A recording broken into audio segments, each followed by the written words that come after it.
Hello friends, welcome to my channel.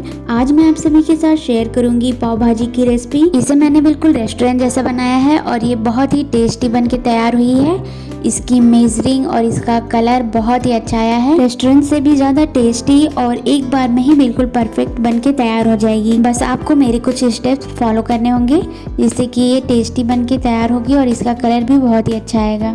तो चलिए फटाफट से हम इसे देख लेते हैं कि इसे बनाना कैसे है और इसे बनाने के लिए हमें किन किन चीज़ों की ज़रूरत पड़ेगी।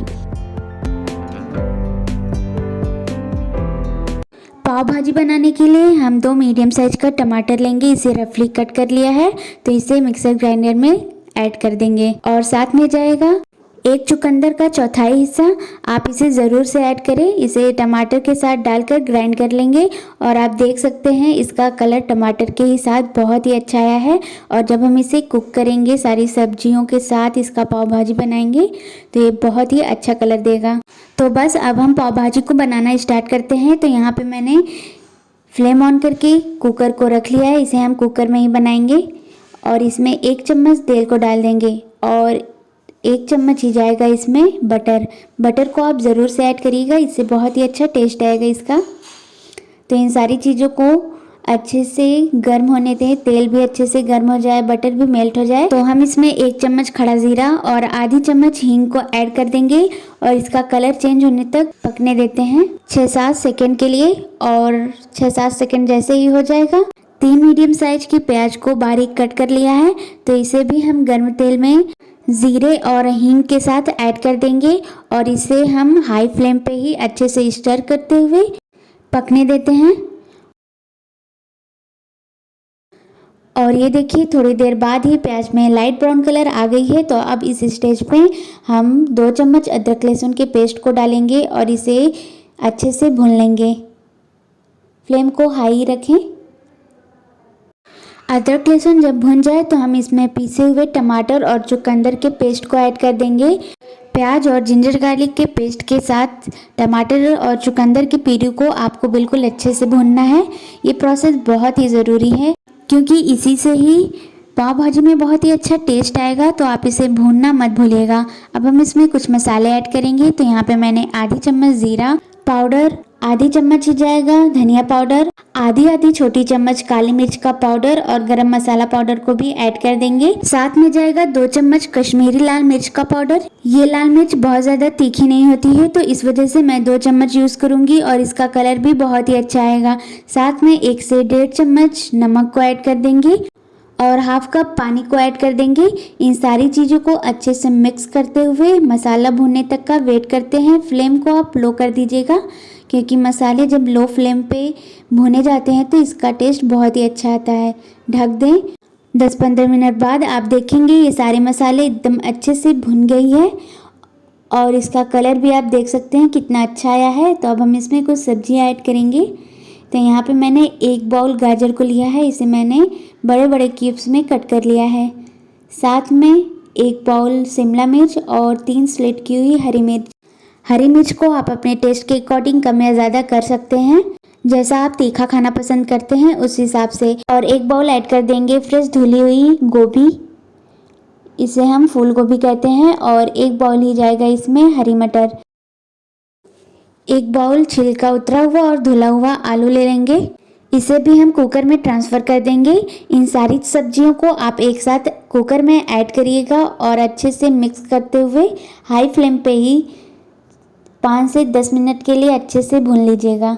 ढक दें और 5 मिनट बाद आप इसके लिड को हटाइएगा और आप देखेंगे कि मसालों के साथ सब्जियां बहुत ही अच्छे से भुन गई है। तो अब हम इसमें 2 बाउल वाटर को ऐड करेंगे।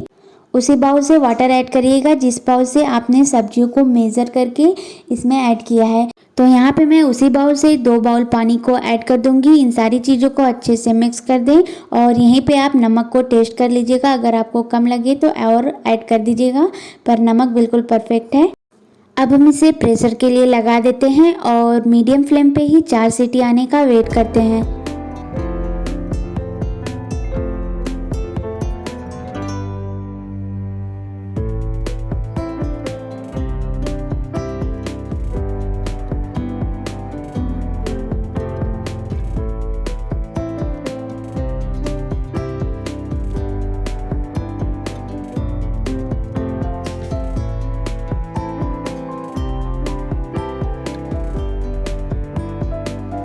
4 सीटी आने के बाद थोड़ी देर रुक जाएगा। उसके बाद जब इसका प्रेशर ओपन हो जाए तो हम इसके लिड को हटाएंगे और ये देखिए, आप देख सकते हैं सारी सब्जियां बहुत ही अच्छे से सॉफ्ट हो गई हैं।